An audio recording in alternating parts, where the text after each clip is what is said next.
পুলিশের সাথে মিলেমিশে এই গ্রুপগুলো চাঁদাবাজিটা করতো। এখন পুলিশকে আমরা সর্বতভাবে এর থেকে বিরত রাখার চেষ্টা করছি এবং যে কোনো জায়গায় এ ধরনের কোনো অভিযোগ কিংবা ন্যূনতম প্রমাণ পাওয়া গেলেই সেখানকার কর্মকর্তার বিরুদ্ধে ব্যবস্থা নেওয়া হচ্ছে। 5ই আগস্টের পরে নিরাপত্তা পরিস্থিতি ক্রমাগতভাবে যথেষ্ট উন্নতি ঘটেছে, তবে এরকম ঘটনা প্রায়শই বিভিন্ন জায়গায় ঘটছে, বিশেষ করে চাঁদা বা দখলদারিত্বকে কেন্দ্র করে আপনারা সেটা দেখেছেন।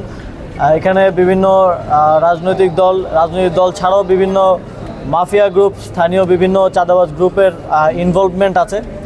তো এইখানে যেই ঘটনাটা ঘটেছে সেটার বিষয়ে আমাদের আজকে আইনশৃঙ্খলা বিষয়ক একটা মিটিং ছিল, সেখানেও কথা হয়েছে এবং ইতিমধ্যেই একজনকে গ্রেফতার করা হয়েছে এবং নির্দেশনা দেওয়া হয়েছে যারা এর সাথে জড়িত সকলকে গ্রেফতার করার জন্য। আমরা 5ই জুলাইয়ের গণঅভ্যুত্থান পরবর্তী বাংলাদেশে কোনো ধরনের চাঁদাবাজি এবং দখলদারিত্ব যেন না থাকে। আসলে এতগুলো মানুষ কেন জীবন দিল কিংবা আহত হলো? একটা স্থায়ী পরিবর্তনের জন্য, একটা নতুন বাংলাদেশ দেখার জন্য, একটা সুন্দর বাংলাদেশ দেখার জন্য। তো আগের যে ইভিল প্র্যাকটিসগুলো ছিল সেগুলো থেকে আমরা বের হয়ে আসতে চাই।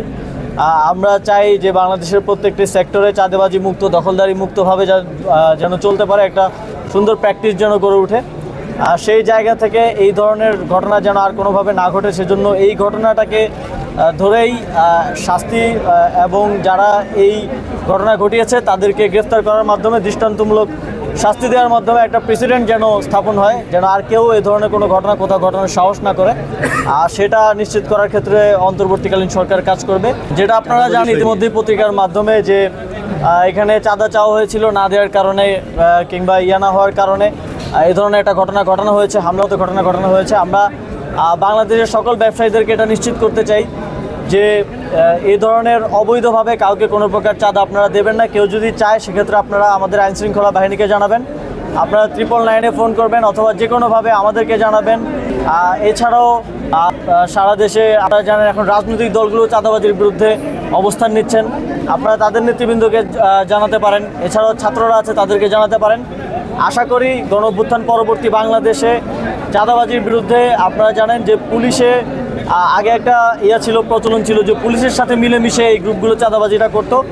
এখন পুলিশকে আমরা সর্বতভাবে এর থেকে বিরত রাখার চেষ্টা করছি এবং যে কোনো জায়গায় এ ধরনের কোনো অভিযোগ কিংবা ন্যূনতম প্রমাণ পাওয়া গেলেই সেখানকার কর্মকর্তার বিরুদ্ধে ব্যবস্থা নেওয়া হচ্ছে। কাউকে নিয়োজিত করার কথা ভাবছি, খুব দ্রুতই আপনারা সেটা দেখতে পাবেন। আশা করি স্থায়ী নিয়োগটা হয়ে গেলে এই যে অনিয়মগুলো হচ্ছে বা বিভিন্ন অভিযোগ আছে সেগুলোর সমাধান হবে এবং আপনাদের কাছে সুনির্দিষ্ট তথ্য প্রমাণ সহকারে যদি কোনো অভিযোগ থাকে সেটা আমাদেরকে জানাবেন। মন্ত্রণালয়ের পক্ষ থেকে আমরা যথাযথ ব্যবস্থা নেব।